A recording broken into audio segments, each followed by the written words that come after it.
everyone, and welcome once again to the Healthy Living Podcast. I'm your host, Gina Horan. Well, it's January, so whether you're doom scrolling on your socials or you still watch legacy television, no doubt you've been bombarded with all kinds of diet and exercise and wellness commercials.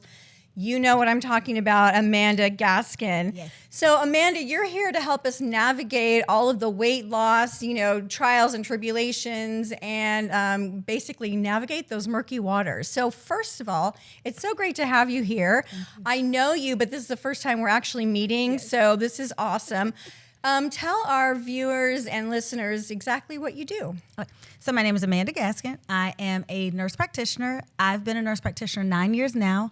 I own a direct primary care, meaning I remove the barrier of insurance and it's cash only so that I can work with my patient directly. The patient's at the center of the care and we love it. I don't feel like I work because I play with my friends all day.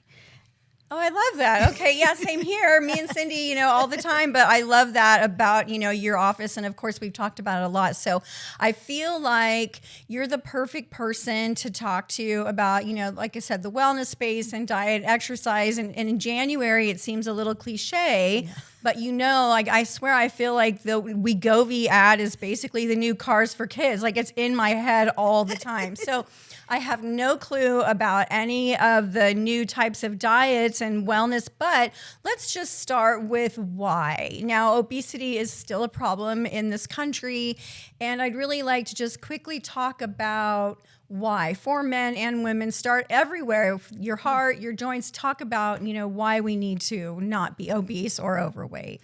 So the adipose cells, the fat cells, they hold excessive sugar. That puts us at an increased risk for cancer because it's like a reservoir, like cancer, come dwell inside me. So if our BMI or body mass index is closer to average, there's less of that extra space for cancers to hide. Also, when our BMI is high, type 3 diabetes is actually dementia. So, yeah. I did not know that. Type 1 is insulin, where the person was born that way, they don't make enough insulin. Type 2 diabetes is where over the years they've burned out their beta cells, the cells that help us convert sugar to insulin. But type 3 is where it's gone to the brain. And so all that inflammation has gone to the brain. So it's being an ideal body weight is beneficial on so many levels. I mean, you look great, you feel great, but depression is connected to not just because, I don't feel cute, but I've got all this excessive sugar and inflammation in my brain, so I don't feel cute. I'm not having the best day ever. Also, joints and knees. We all get the same size heart, 8-pound heart. If you are 115 pounds or 315 pounds, same size heart. So if you're carrying all that excessive weight on that same 8-pound heart, we're going to do damage. We're gonna burn it out faster. And so that's when we see the heart attacks and the strokes and the congestive heart failure at 50 because we've been overweight for too long. We're putting too much strain on a little 8-pound heart and it can't take it. Oh, it's so little. Okay. It is tiny. So talk about really, in our culture and society, why we're kind of there. I know that men and women kind of carry weight differently. I know that there's problems in both genders, but talk about why we're still not getting it. Why aren't we getting the picture? So food, sex, and drugs are on the same receptor, the feel-good receptor in the brain. So if things aren't going well on this side, well, I know where it does go well, at Mama Mia's Pizza. And so when I eat pizza, I feel good. It just makes all the other things better in my life. And so it's a drug. I mean, pizza is good, so... I'm a Ninja Turtle. My husband calls me a Ninja Turtle. He's like, are you eating pizza again? We were dating. He's like, what are you eating for dinner? I'm like, he said, let me guess, it's pizza. I'm like, yeah, it is.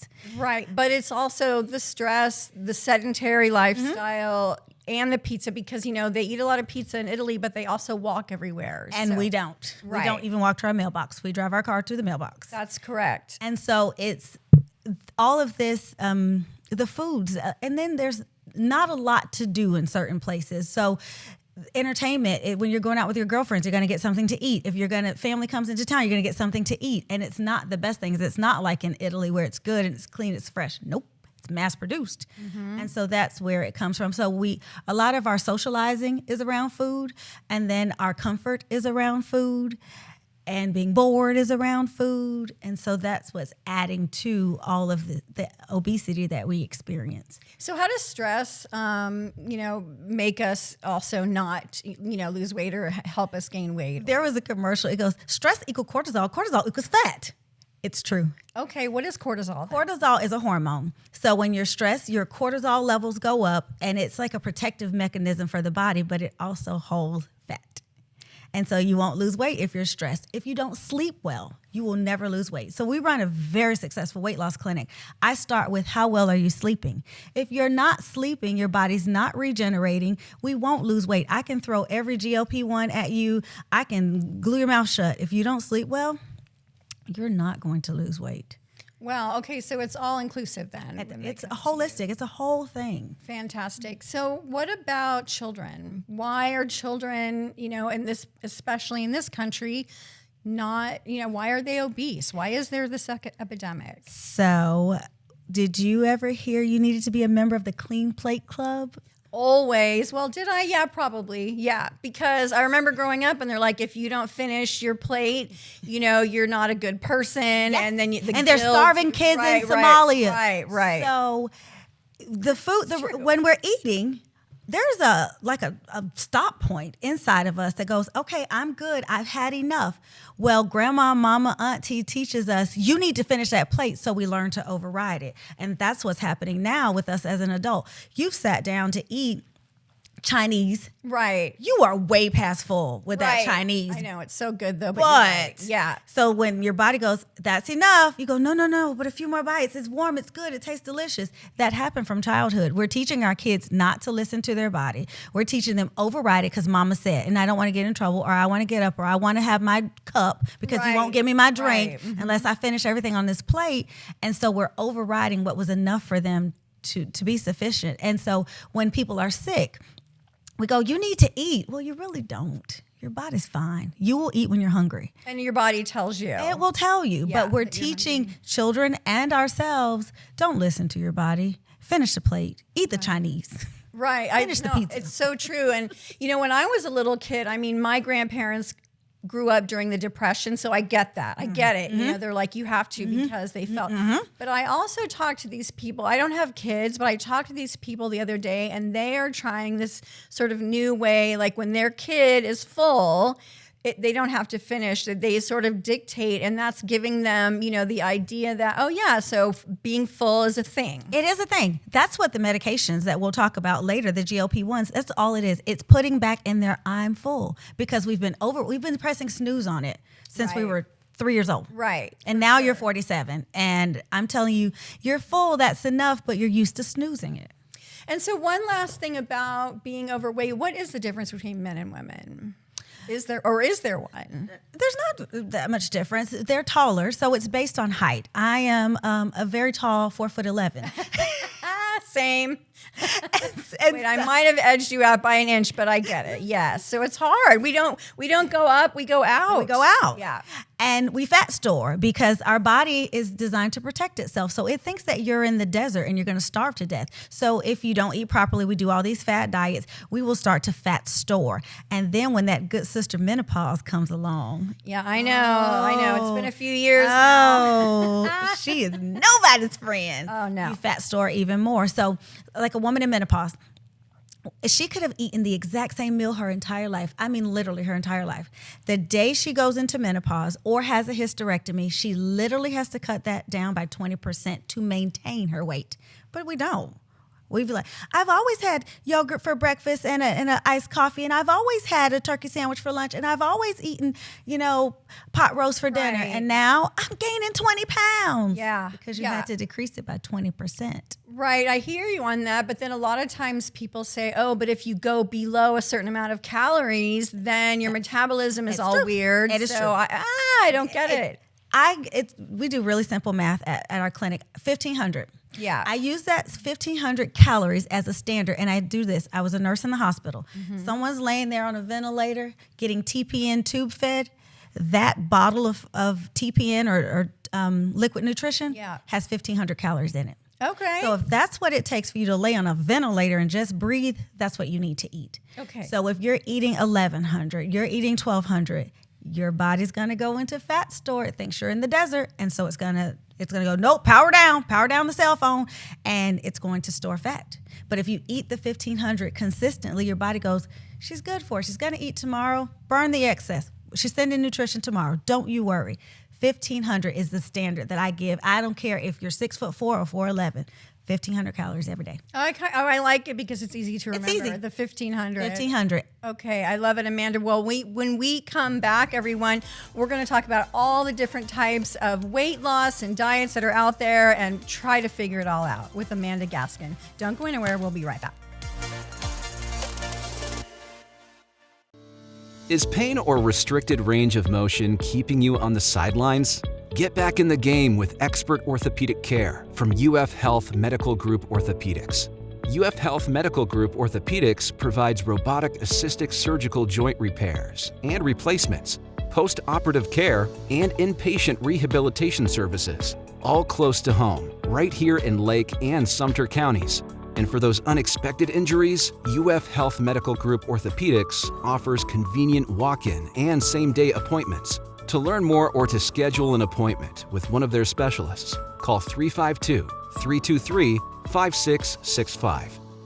Okay, everyone, welcome back. We're still here with the lovely Amanda Gaskin. Now you just said 1,500 calories is kind of like the number you give to everybody. Yes. But there's so many different types of diet and weight loss out there.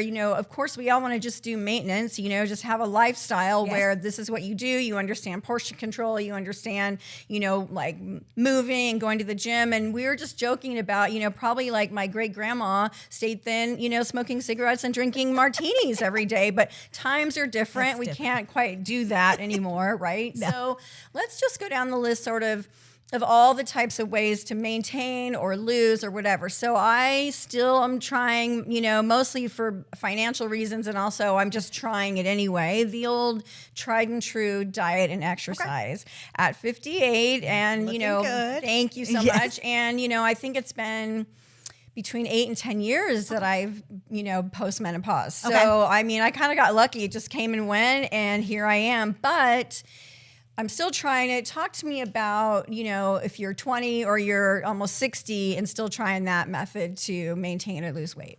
It will work. If we get on a standard of eating, your body will trust you again. Our body doesn't trust us because we go on fad diets on and off. It's like, is this chick eating? She's eating meat. She's drinking lemon water. What are we doing this week? And so your body doesn't trust you. Anything that you do consistently, it will work. So diet and exercise are the mainstays. All the extra things that we're doing, the new things, it's just bringing you back to diet and exercise. So if you have the willpower naturally And the time naturally, or you've built that into your life, it will work. Okay. So would you say that that's probably like the best thing, the best way, if you have the time, if you can, make it a habit, make it life, because of course you're moving and of course you're, thinking about portion control and all that good stuff. Okay. Absolutely. But again, I kind of have the time, but I know there's a lot of women and men out there who are like kids and jobs and all the stuff. And so to sit there, because it's really kind of a full-time job. If you're going to lose, once you get to maintenance, I'm pretty sure that it's just part of your life. Right. So it takes 21 days to form a habit. So if you can do it for 21 days, commit hardcore to whatever works for your life for 21 days, you can continue it. So when you started losing, you will continue to lose until you do something different, and then you'll stop the losing. So even when it comes to time, something I have my patients do is 7-minute workouts. There's an app, you download it, 7-minute workout. What? 7 minutes while the shower's warming, you can do your 7 minutes, and it does things like lean against the wall, stand, do planks. 7 minutes, you're going to get that heart rate up. You're going to burn calories. And then when we go back to our 1,500 calories, eating 1,500 calories, doing that 7-minute workout, you will see the results if you are consistent. Consistency. That's the word that we're all like, Right. So if you're doing it, okay, so you're doing it that way, because I have an app on my phone that counts, like all the calories I ate that day, and then, I disregard, don't deduct it from your activity. So if if it says 1,500, you plug that in there, and then you're active, and it'll say, oh, you don't need to move that much. Ignore that. I ignore it. You still need to eat 1,500 calories. Oh, I see. Because remember, my person on the ventilator is getting 1,500 calories, and all they're doing is breathing. Okay, well, anything about the hospital freaks me out, Amanda, but you know what? That will jar my memory, because I'll just be like, okay, 1,500. 1,500. Okay, so then let's go down the list. I remember all the infomercials about drinking sugar water and I lost 1 million pounds. And that doesn't work. But that doesn't work. Let's talk about other things like your Jenny Craig's and your clubs and your, you join something. I know people have had success with that. Talk to me about that. What is that all about? They work because they incorporate consistency.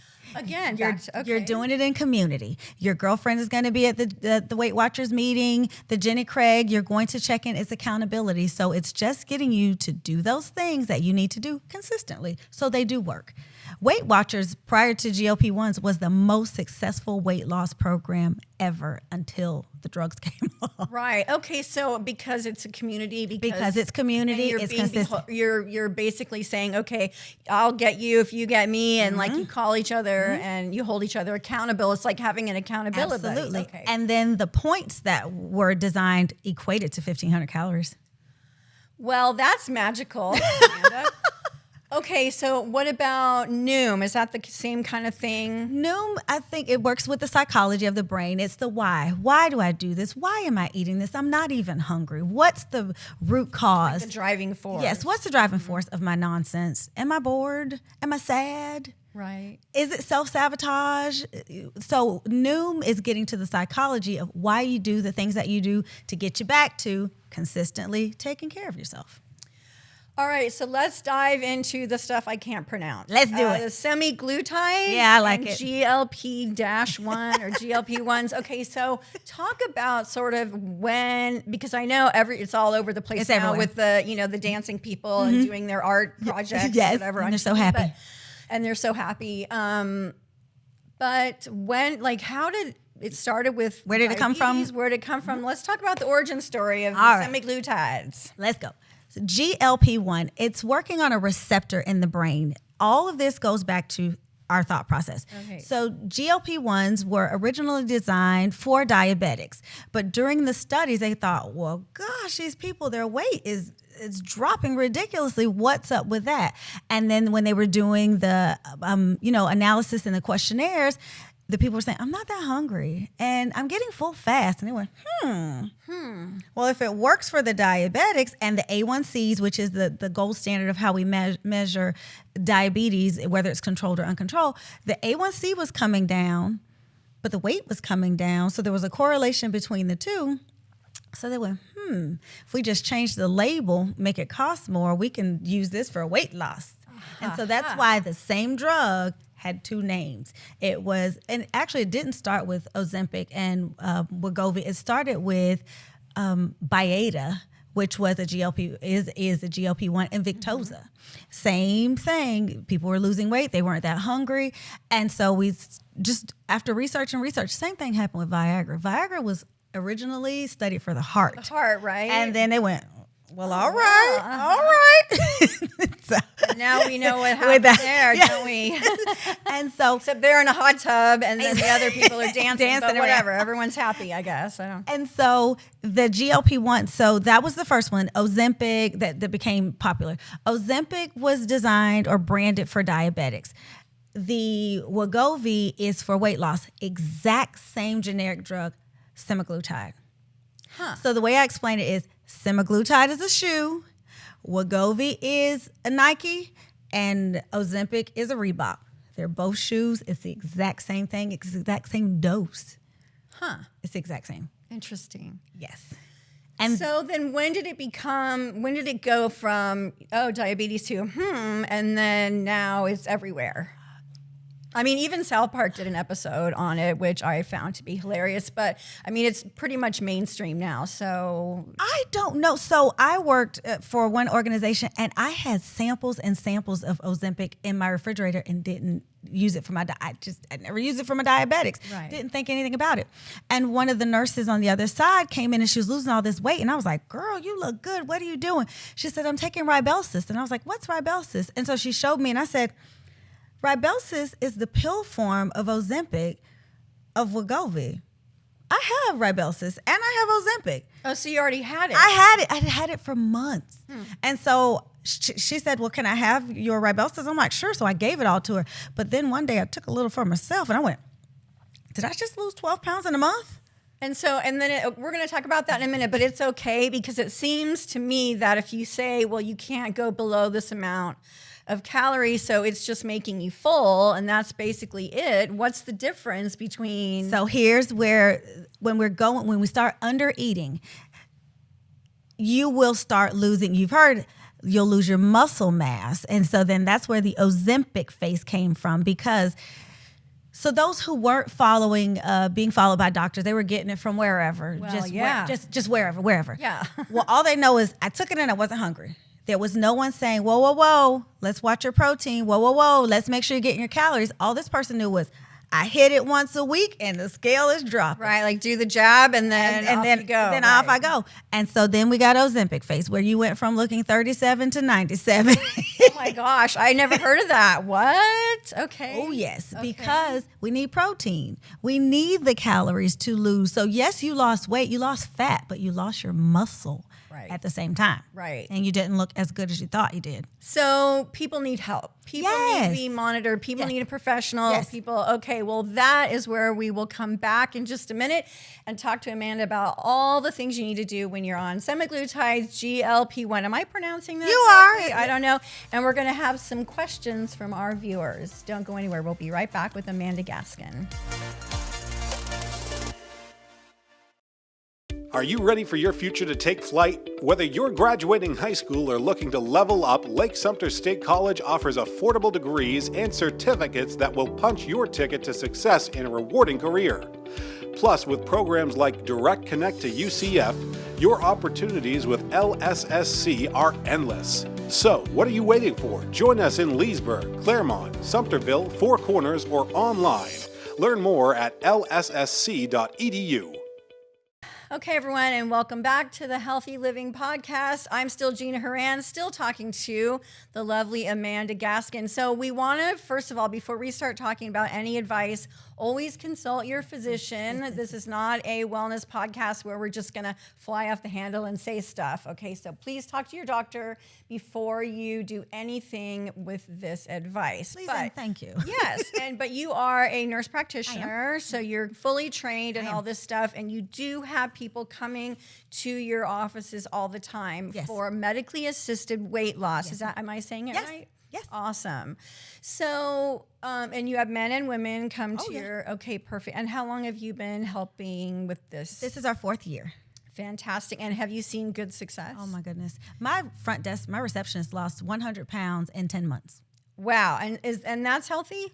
Because she was monitored by her healthcare professional. And we watched her labs and made sure her heart was fine. Does she work out and all this stuff? Yes, okay. yes. Okay. Because I'm just hoping that we stay in the health realm, rather than just here we go and then okay, good. Because no magic pill. There's no magic. No magic pill. There's no magic pill. Okay.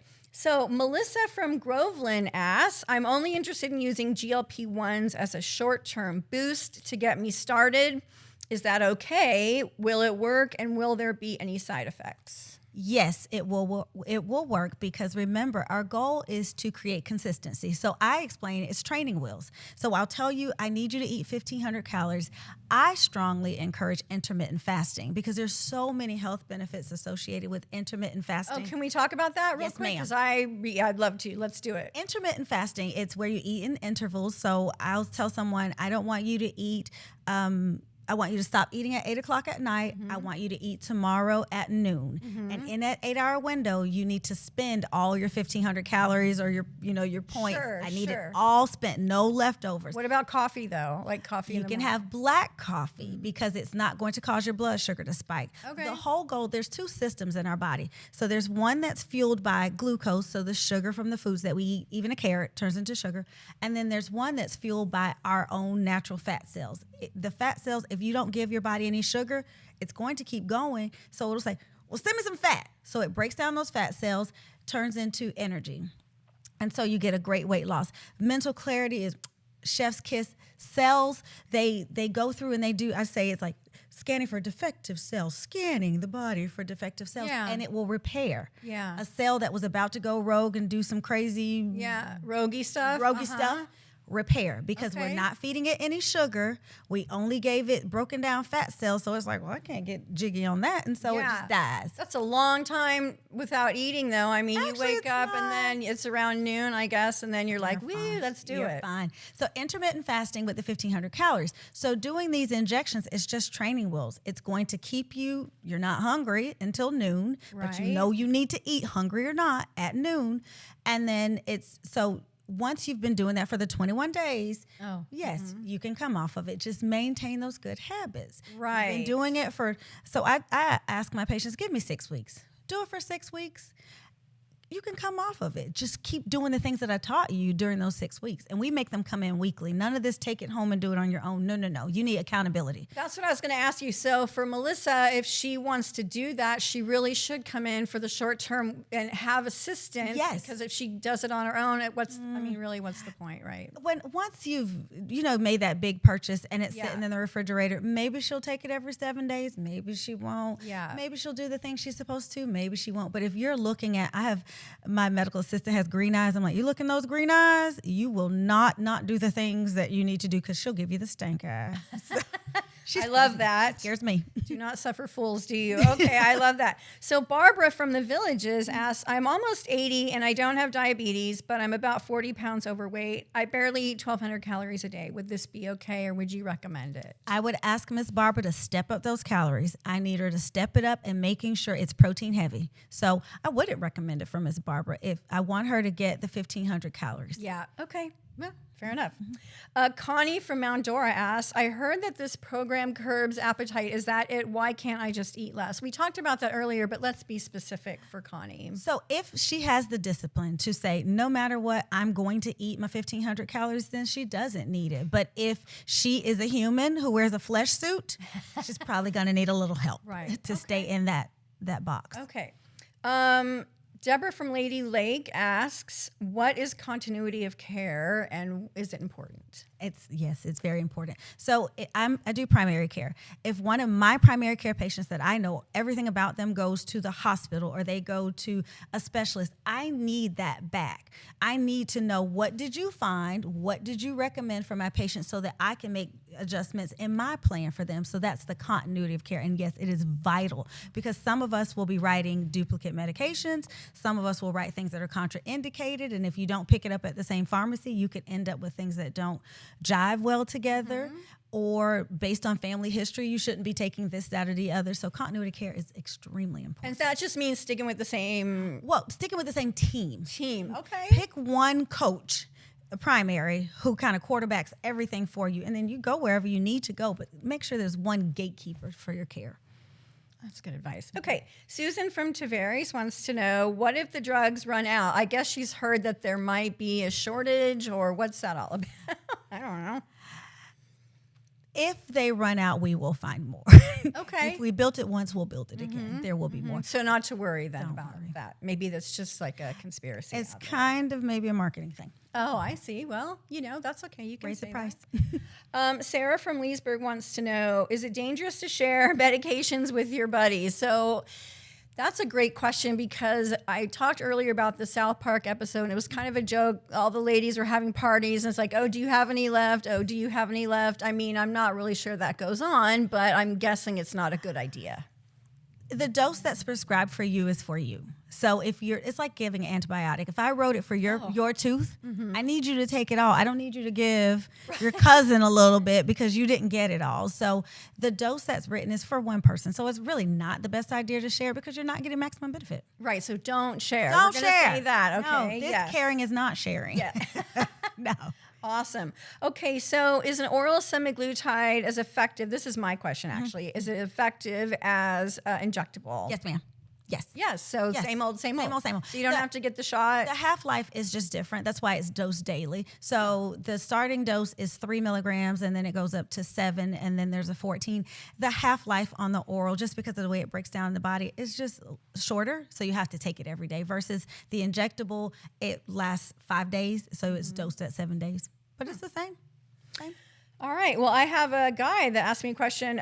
Vince from Fruitland Park, are men eligible to do? Of course they are, but go ahead. You can. Yes, say men it are since you're the eligible. expert. Men are eligible. Absolutely. Okay, so it works with everybody. Both. Okay. And are different states regulated differently? So is Florida regulated differently, or do you know? Is that important? Not that I've heard of, because it's not a controlled substance. Now, there are controlled substances that we use for weight loss, like phentermine. It's a stimulant. Some people have been using Vyvanse, which it was originally indicated for ADHD, but it's also indicated for binge eating disorder. So some people just can't get full. Like, they have no bottom. And so binge eating is the thing that they'll do. They'll go to KFC, Popeyes, and Wendy's all in the same trip. Vyvanse is a controlled substance that will help with that. So controlled substances are different from state to state, but the GLP-1s, nope. Okay, and then we still need to get back to side effects. Side effects, yes. So the medications, the GLP-1 specifically, the role is to slow the emptying of the gut. Well, if it does its job, that means anything that you've eaten is going to process slower. So we are going to have some GI issues. We're going to have constipation, guaranteed. Oh, okay. Guaranteed. Okay, a little stoppage. Oh, yes. Stoppage. Okay, anything else? The nausea that people talk about is because they don't eat. Anyone who's ever called my office and go, I'm so nauseous, I say, drink a protein shake and call me back. They never call me back. They never call you back. Never call me back. Okay. So they're not eating. So your blood sugar's going, and if you drink a protein shake, you're like, I'm back, and no nausea. Okay, so follow the rules, really. Follow the rules. Walk the line. Okay, and gassy, any gas or no? Just so Not really. constipation. It just slows down the motility of the gut. And we have to talk about the one that does it cause gastroparesis. I have no idea what that is. Gastroparesis, someone sued the drugs early in the history of it. Sure. Because she developed gastroparesis, which is basically your stomach is paralyzed. Well, here's the thing. It was administered to herself at home. God in heaven only knows how much she took. Oh, yeah. Okay, so don't do that. Don't do that. Okay. Take prescribed dose. Okay. Don't overdose. Not one's better, two's good. No. Our final question is from Cindy, from our producer from behind the camera. And she was curious about hormones. She said that she's had trouble losing weight after she gave birth to her son. It's been a while, and she wants to know about hormones and Oh, yes. and you talked about the H word earlier, so let's dive into that one. Hormones. So we're all different, and we're going through different cycles of life. I would start with getting the levels checked. And then based on that, then we can make adjustments, because absolutely perimenopause, where women are going into menopause much earlier. Now, I think it's kind of associated with milk and dairy products. That's why young girls look like Cindy Crawford at 11. Yeah, right. So that's why we're going into perimenopause at 39 versus 50, like your mom did, because I think Well, no, I did. I went to menopause when I was like in my time. late 40s, and I don't even eat dairy, so I don't know. Maybe I was just I'm an early bloomer or late bloomer. I don't know. But I mean, my situation was great because I had no ill effects. How's it feel to be God's favorite It feels daughter? awesome. I know, right? Love it. But I did gain weight. I did gain weight, and it's been, post-COVID, and I'm just like, and I haven't really tried to lose the weight, if I'm honest. But I have noticed it's just like, wow. And so that's why the hormone question is great, because obviously it's a hormonal issue with me. And also I sat around for a long time and didn't do anything, so that might be a problem. Trying to work on that, but As the estrogen, female hormone that we're born with, as it decreases, the weight will pick up because the body is searching for water. So then that's when all the inflammation comes on. So you've never been depressed in your whole life. You've been fine. And then all of a sudden, I'm just kind of blue. The inflammation is kicking up because the estrogen is down. So now the body's searching for all this water. It's swelling, including in the brain. So I feel, So getting hormones checked, and there are several opportunities to manage hormones. There's natural, and then there's synthetic. I do a lot of herbs for my people, like Vitex. I'll have my women take Vitex. They can get it at Amazon, and it's just an herbal supplement, and they do really well with that. Well, I guess I'll have to come in and check that out in your offices. Well, Amanda, first of all, it was great to meet you. And thank you for answering all of our questions. I'm sure I'll have more when I come visit. Okay. But please tell our audience where they can come see you. At 733 North 3rd Street in Leesburg. And do you have a website for us to go visit? It's ultimatehealth.com. Awesome. Amanda, it's been so much fun, and I'll have to come talk to you again when I have more questions. All right. You answered a lot of them, so thank you so much. Thank you for having me. And that does it for another edition of the Healthy Living Podcast. I'm Jean Horan. See you next time.